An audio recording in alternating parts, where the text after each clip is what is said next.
All it takes is an insignificant deal for the villain to become a hero. This time, I win. My dear partner, certainly you'll praise me, right? Good morning and welcome to this special edition of I'm Still Playing.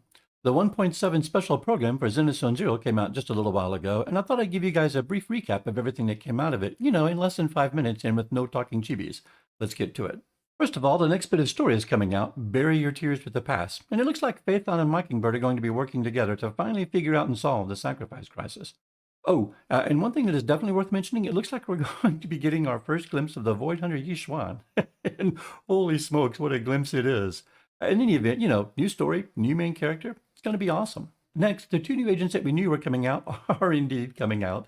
Vivian and her signature engine will be in the first half, and Hugo Vlad and his signature engine are going to be in the second half. The special program did go over their combat kits for each of these two new agents. I'm not going to go over the kits in too much detail. I think those are worth full videos of their own, but there are a couple of items worth noting. First of all, it's worth noting that Vivian, an Ether Anomaly agent, in addition to her on-field attacks, is going to be able to provide some off-field support as well. This is a trend that started with Astra Yao and continues. Additionally, if there is another anomaly agent on the field, when that agent triggers an attribute anomaly, Vivian will be able to launch her own attack, increasing corruption and disorder damage done to the target for the entire team. In other words, I think Vivian is going to pair beautifully with Miyabi or Bernice, or perhaps Jane Doe. As for Hugo Vlad, an on-field ice attack agent, his EX special attack or his ultimate are going to give him a massive attack buff when he hits a stunned enemy, and the amount of the attack buff is going to be dependent on the remaining stun duration. On top of that, this buff is increased if there are other stun agents in the squad, as does his chain attack damage. So what this means, obviously, is that Hugo is going to want to work inside stun windows, and you know who's great at triggering stun windows? Yep, that's right, Lycon. I doubt this is coincidence. Besides Vivian and Hugo, we're going to get two new rerun banners.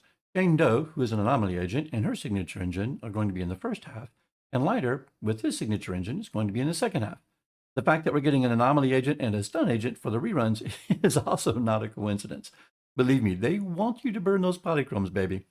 Along with the new banners, there's going to be new avatars, new trust missions, and new dynamic wallpapers for the new agents. In addition to the new agents, we're also going to get two new Bangboos, Robin, an S-rank card-throwing Bangboo designed specifically to work with Mockingbird agents as he adjusts the attribute type that his cards are throwing if there's a Mockingbird agent in the squad. And Overtime Boo, an A-rank Bangboo, who has the greatest attack animation ever. He just picks up and throws his computer in a fit of rage at the enemy. It's freaking awesome. There's also 5 new events in the upcoming patch, so let's touch on them briefly. First of all, there's a new flower shop management event. Now, this one looks real similar to the cooking event we did not too long ago for the Sons of Caledon.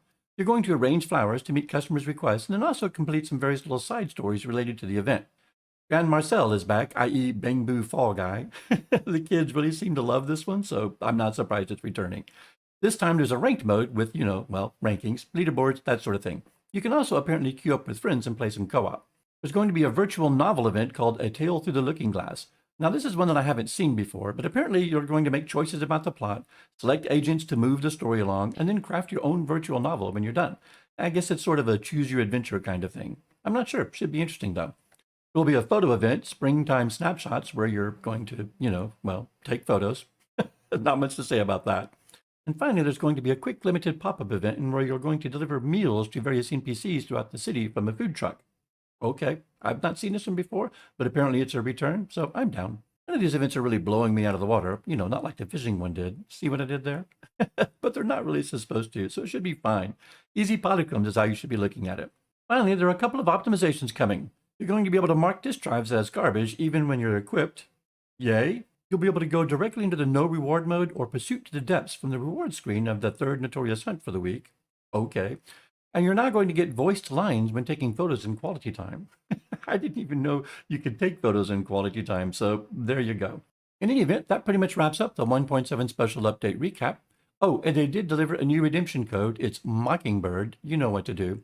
What do you guys think about the update? Are you going to pull for Vivian and or Hugo? I haven't decided myself yet. I'm kind of excited about the new story. I think that's going to be pretty cool. Seeing Yishuan, that's going to be awesome.